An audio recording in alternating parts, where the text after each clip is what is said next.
Good evening and welcome everybody to a Meet the Leader session that we have here with a very special guest with us this evening. We have His Excellency Bandar Alkhorayef, and it's a pleasure for us to have you here, and it's an absolute privilege for me to be having this discussion with you.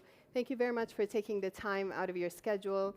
I know that Davos is a very hectic schedule, and for you to be here just shows your a passion towards youth, and for you to be able to send out the key messages that you'd like to for them as well.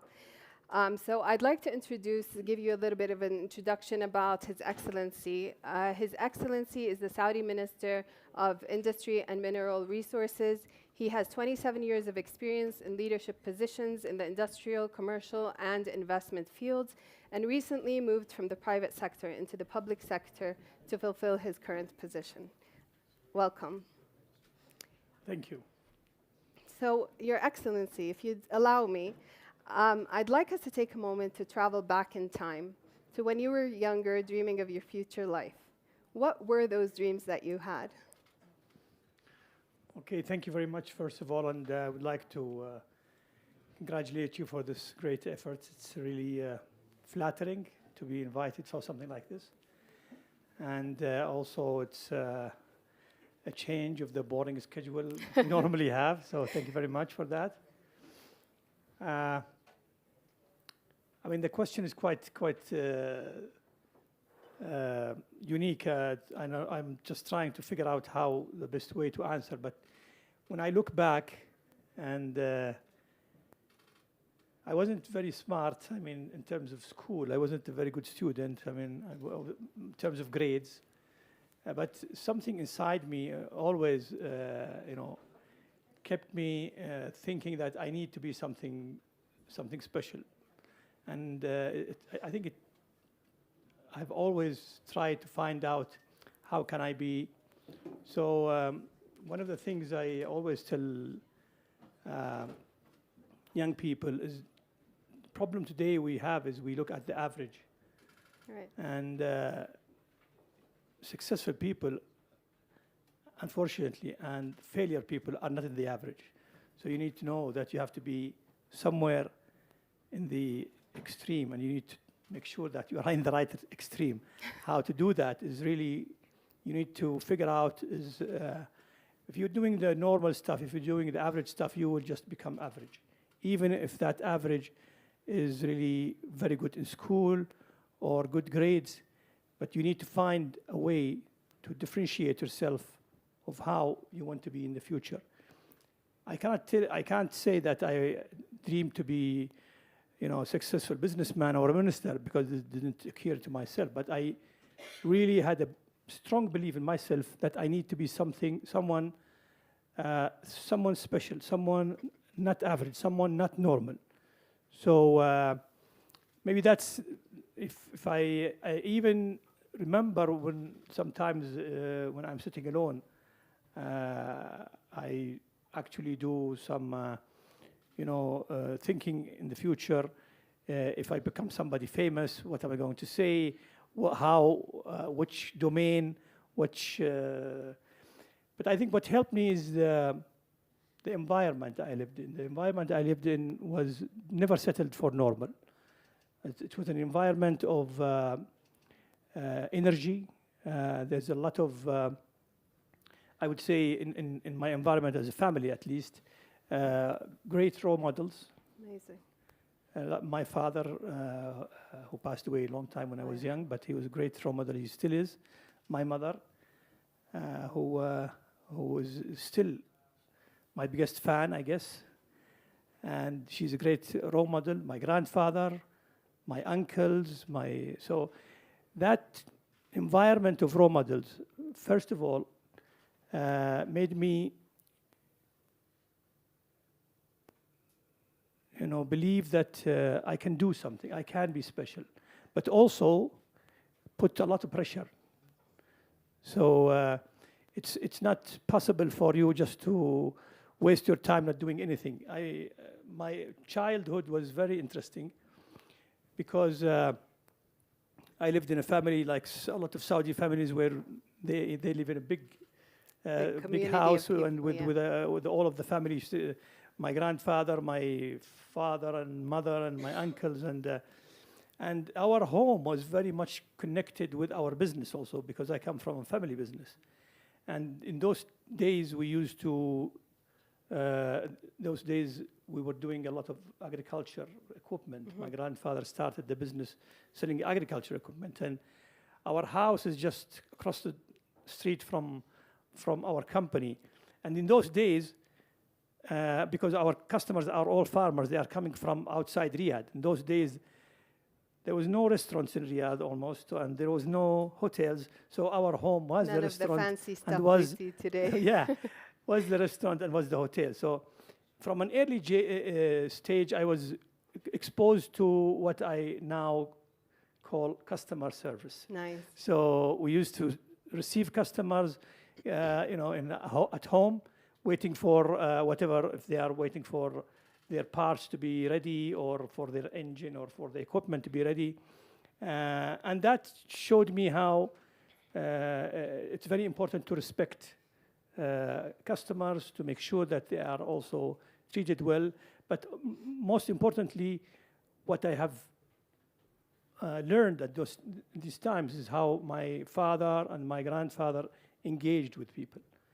So that was critical, and I always saw that as something that I want to be someone like this. I want to be someone who people come up to for advice, or for suggestion, or solving a problem.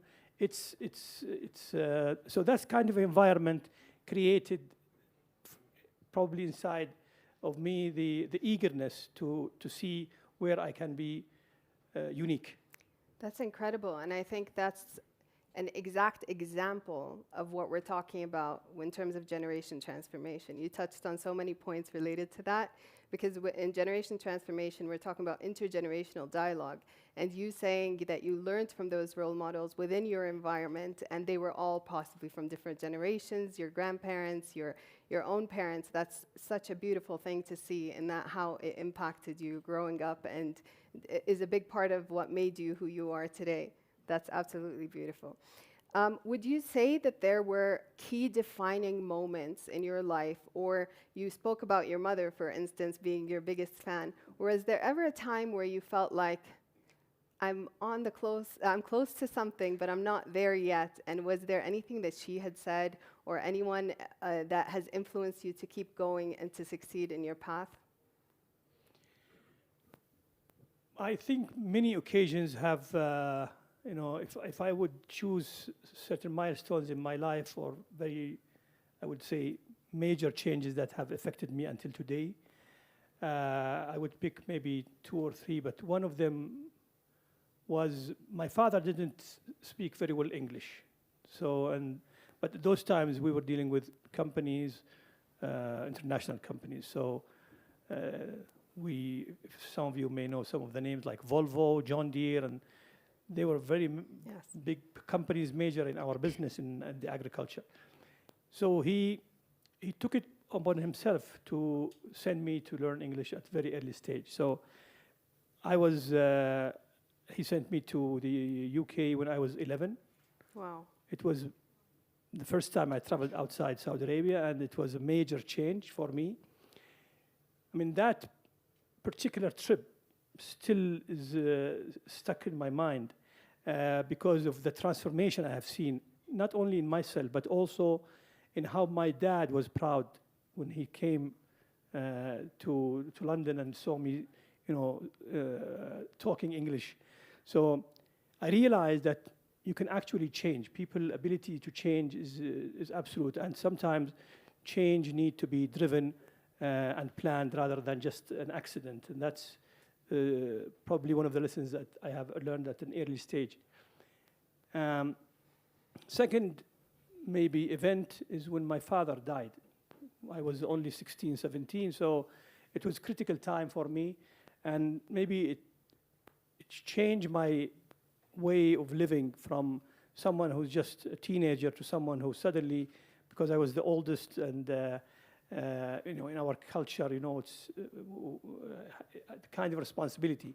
I had to step up to the responsibility because I had two younger brothers also who I would have loved them to see me as a role model because I benefited so much from the role models I have lived with. So that's also made me become more disciplined in so many things. Which contributed a lot in how I look at things in life, how I connect with my friends, and so on and so forth. Especially coming in that particular point in time. It also allowed me to think more of how can I become closer with my family. So rather than the family, dividing, how can we bring the family together? So I worked very hard to make sure that our family, my mother and sisters and brother are together. And today I'm proud to say, if you were to ask me what is your best achievement, my best achievement is really seeing my family. And I'm talking about now, this is almost 33 years. Wow.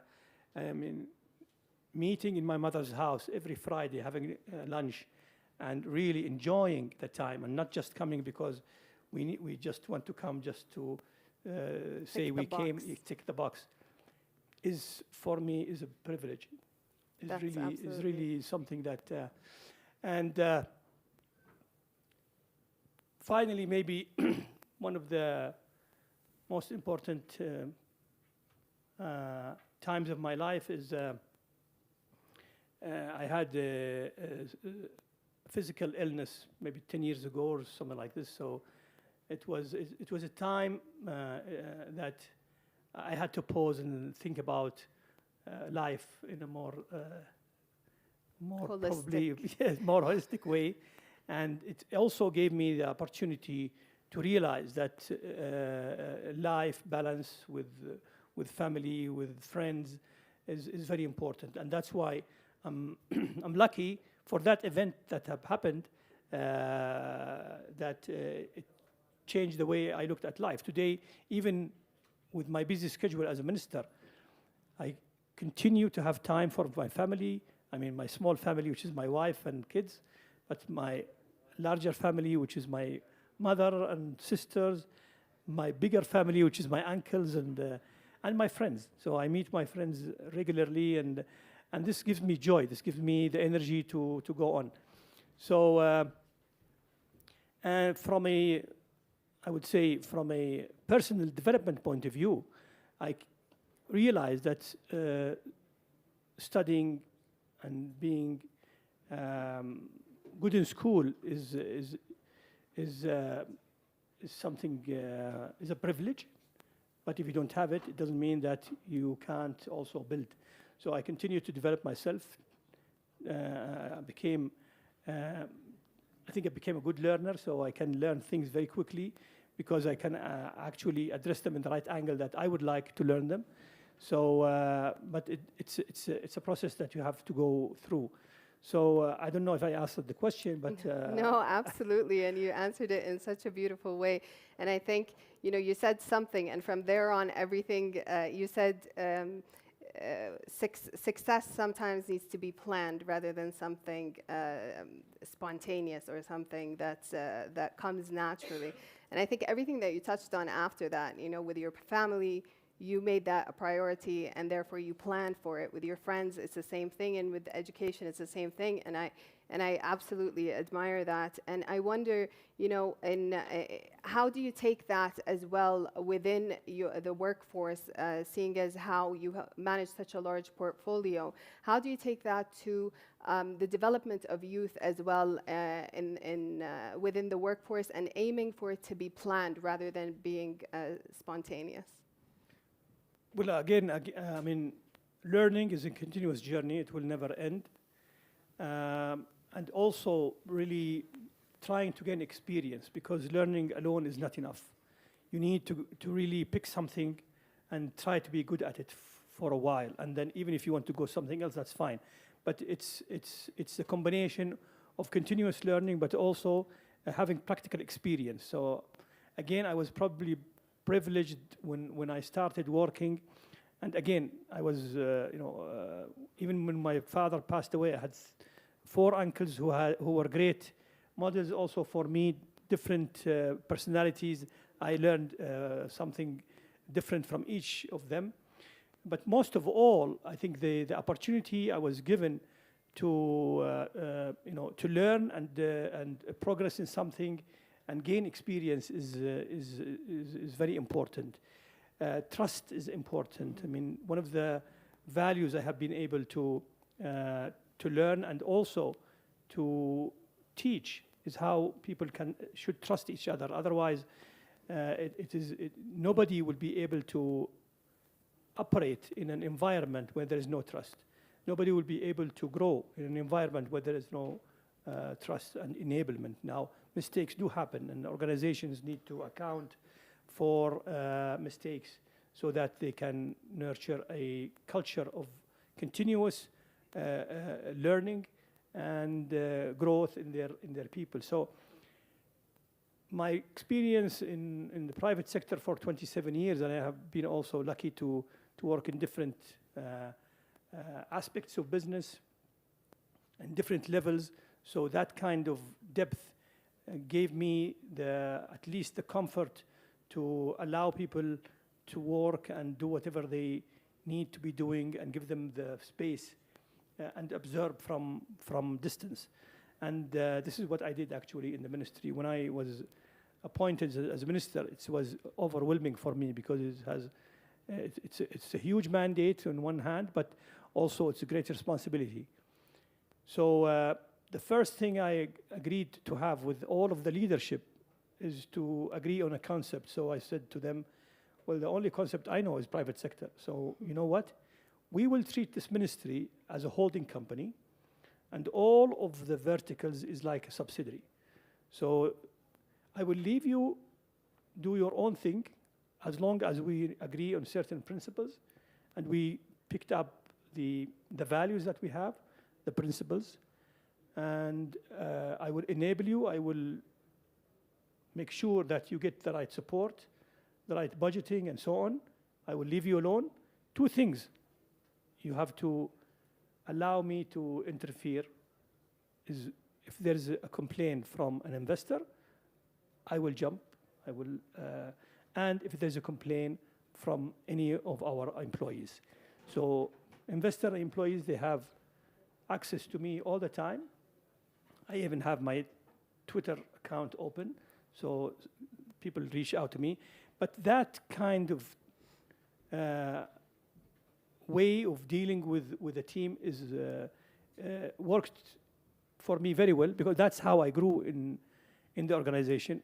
I think although we had a great environment, but we were an environment that didn't always tell you, oh, you did great, you did a good job. That wasn't in my environment.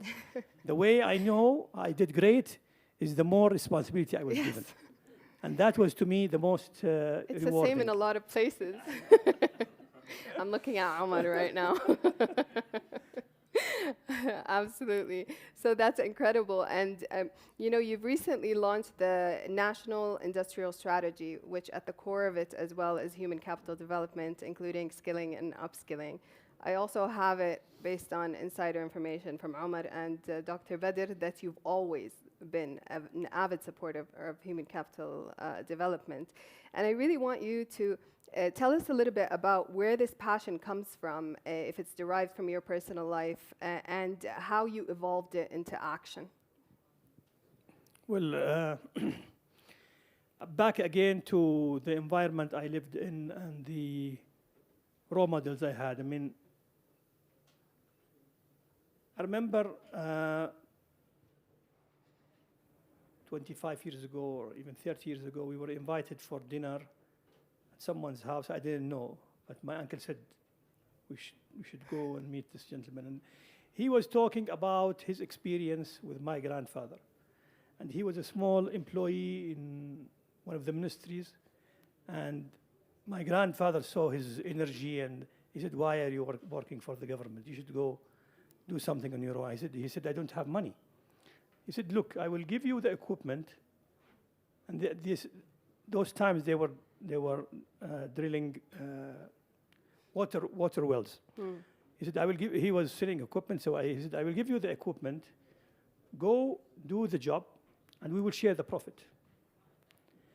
And this guy grew and he became one of the largest contractors in Saudi Arabia. Wow. And he was so much talking highly of my grandfather and how he helped him grow. This was really the way we did our business, because everything we sold was capital goods in our family business. So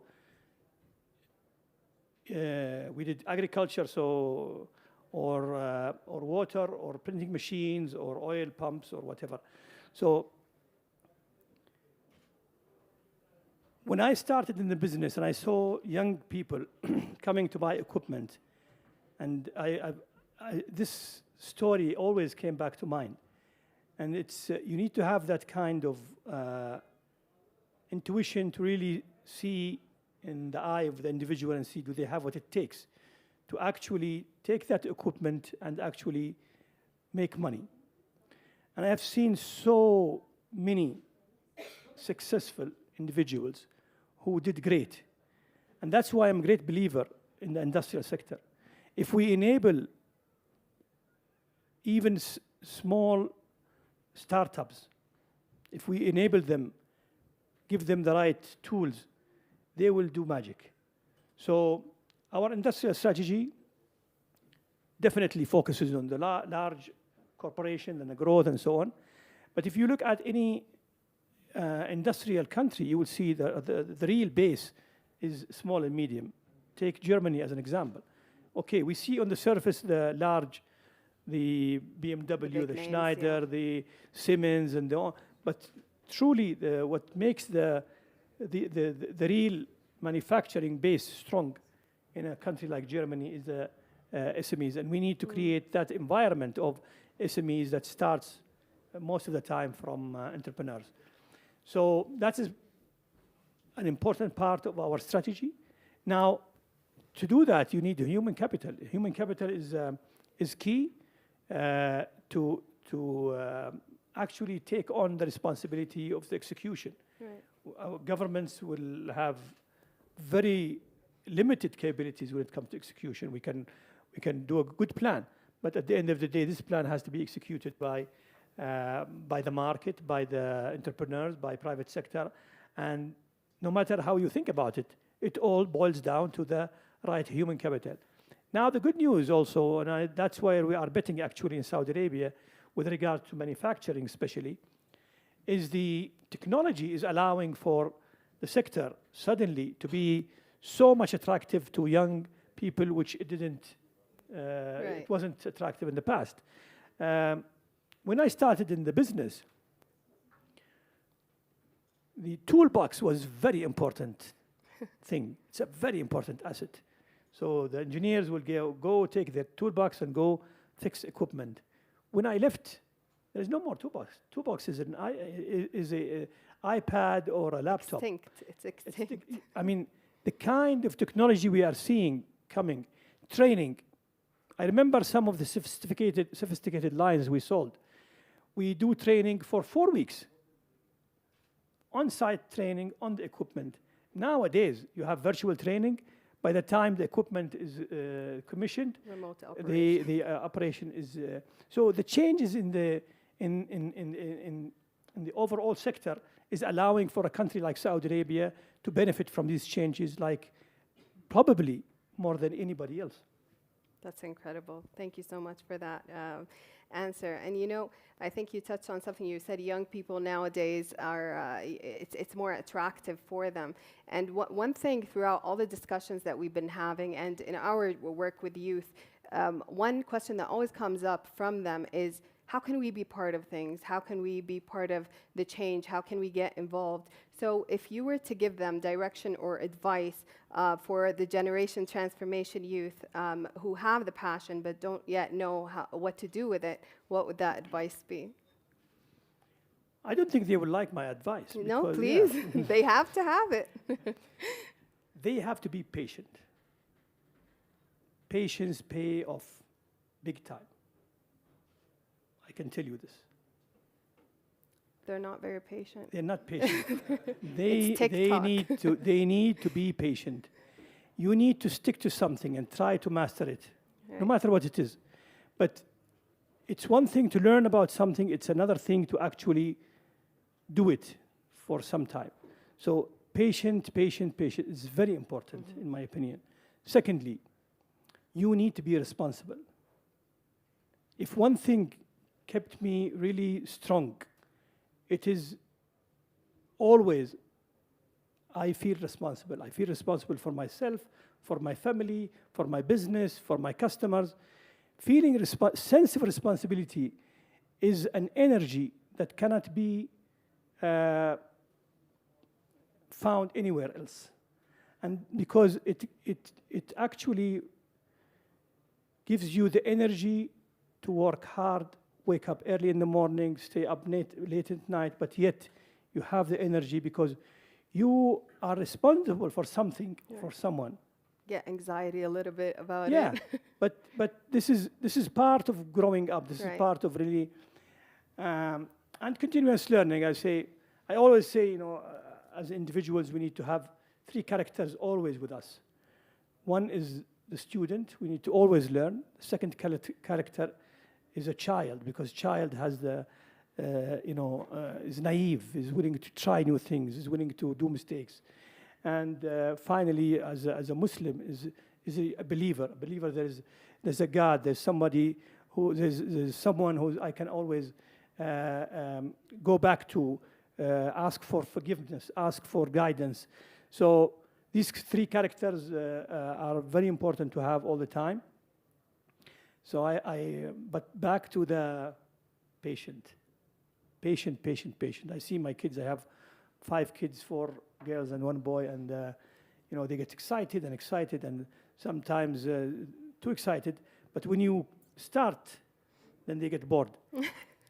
So I would like to take more of the excitement, put it in the the execution and the making things happen. That's so interesting. And I'm a girl amongst boys, so I can relate to the situation you have at home. Please say hello to your daughter for me. No, I have 4 daughters. 4 daughters, 1 boy. It's the opposite. I'm sorry. Okay. Well, say hello to your son then. I know what it's like to be. Since you mentioned your children, and this was something I actually really wanted to ask you, and I think since we're talking about generation transformation and acceptance of the different parts of ourselves within the generations as well, and maybe we'll end on that note for the sake of time. But I would really like to know, being in your positions of great authority and influence, and the father of 5 children, how do you manage your own expectations regarding the career paths that they will choose to take later on in the future? Well, I can tell you, whenever they open the subject with me, they end up saying, Dad, you are useless. We can't learn anything. I don't, take my job at home at all. So I literally I have to remind myself that I'm a minister. So I'm the same guy I am, and people who know me know this very well. So and I'm not making it up. It's just the way I live. So there is a great separation. In fact, in my own work, in my own office and the team, we have a great atmosphere. Some of them are here, so I'm sure they will agree. So with regards to the path, I'm more staying away or pushing them towards anything specific. The only thing I push them is not to be lazy and not to have dreams. They need to have dreams. They need to have energy to do something. Yeah. So being lazy or thinking that they can just relax and do nothing, this is the only thing that's not acceptable. Other than that, I would be happy to support them in whatever they wish to do. Again, I mean, my own personal life, my mother is a great mother, but she would never let me stay home when I was a teenager. When my father died, I'm now suddenly a man. I see myself. But that was not the case. So I think the young generation need to understand that they have the privilege of the times. They have the privilege of the choice, but also they need to understand that they are not entitled. Absolutely. And this is very important. So they need to work hard. They need to enjoy. Actually, I'm proud of all of my kids because they have great aspirations. They are very good in what they are doing. Very good in school. My oldest is working now in one of the companies owned by PIF. My two daughters, one is studying industrial engineer and the other one is business, and she's also doing her own business. So she's doing certain things every time she's showing me how much she's making in the bank. So I'm just saying, when are you going to spend this? So, and I encourage, my son is trying to do, things online, but I do not in any way tell them this is good or bad, or this is, as long as they do something fun, I'm sure they will learn. This is how I became, knowledgeable of things I had experience in. Definitely, it wasn't, it wasn't the things I liked. In fact, my first job was I hated, but then I fell in love with that job for the rest of my life. So I'm a big believer that if you give it all it takes, you will always get back. That's incredible. Thank you so much for those words of wisdom. And I could talk to you for a very long time, but thank you. I really appreciate you being here. Thank you for such an incredible conversation. Thank you.